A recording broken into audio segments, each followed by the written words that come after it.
HMS Queen Elizabeth has waved the flag for Britain around the world. And whilst the F-35s roar above deck, down below, she's a warship with a difference. There are no fewer than 4 gyms on board, including a spin suite and a boxing ring. And, wait for it, it's the only Navy ship ever to have a coffee shop. It's like a floating city, to be honest. Meet able rating William Augustine, aka Oggy. We're going all around the world, and everybody wanted to be dipped in on that. But of course, they only chose the best sailors to do it. I'm joking. Oggy's 26 and from Grenada. Oh, yes, Chief. And this is his first deployment. His parents both work the cruise ships, so the sea is in his blood. You iron for? You good, yeah? Yeah. You good, yeah? His job is to sort out the ship's payroll, and he's also a firefighter on board. All pretty important. Basically, this is the firefighting kit. We're actual firefighters where we would jump in. I would grab me boots. So this is actually mine, firefighter. Grab me boots, slip those on, chuck that on. My shirt, my jacket, sorry. Get my helmet on. My comms is in that, comes with my IC main group. And we have 8 minutes to get to that fire. It's fun, to be honest, but we train a lot for it. There's always exercises going on because we drill so that we could come better at it. And in a real life situation, we're laughing, we're saving our ship.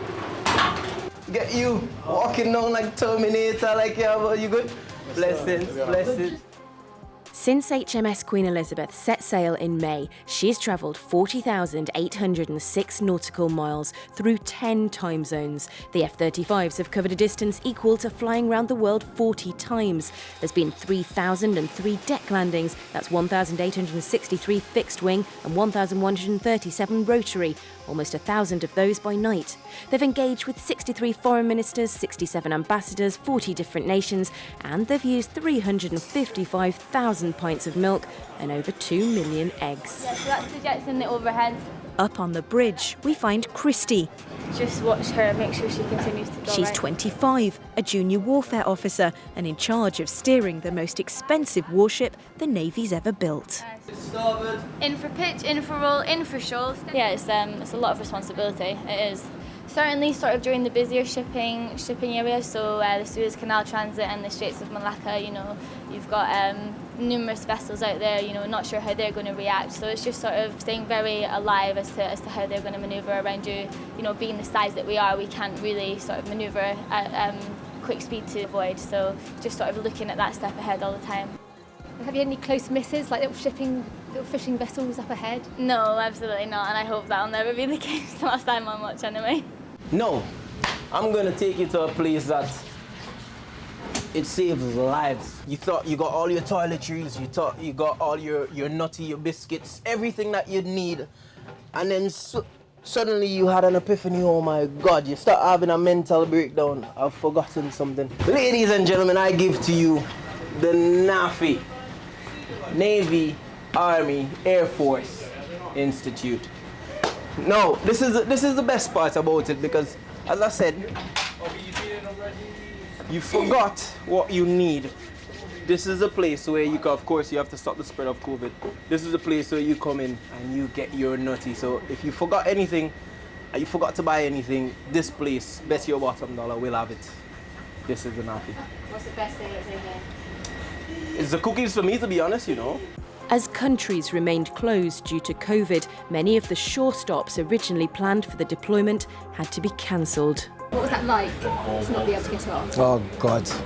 You know, when your mom put a piece of cake in front of you and she told you it's gonna be yours, you know, but you just wait till I come back and you're looking at the cake and it's right there and you can't touch it.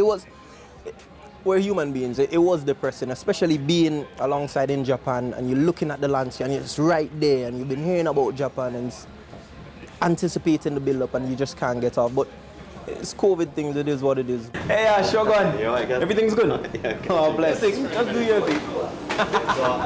Lasagna.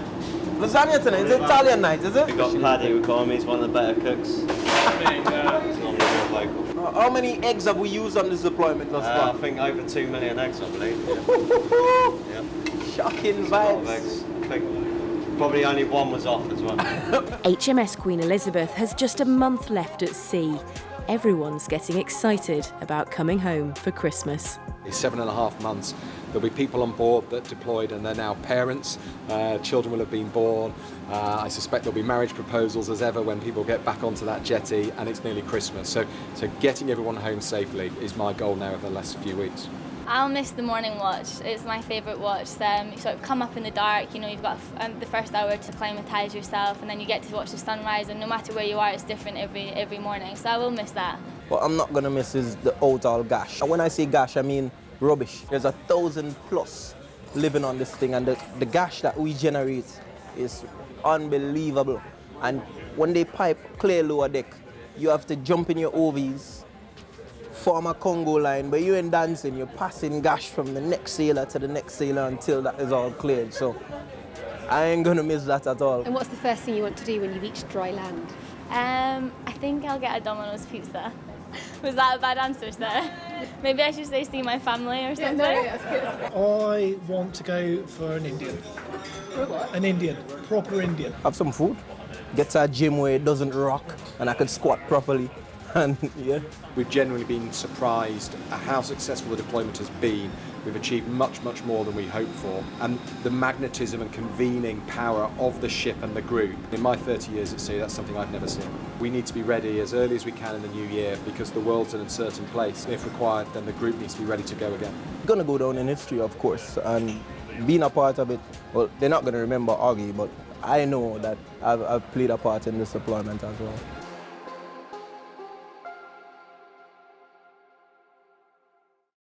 If you enjoyed this video, don't forget to like and subscribe to our channel.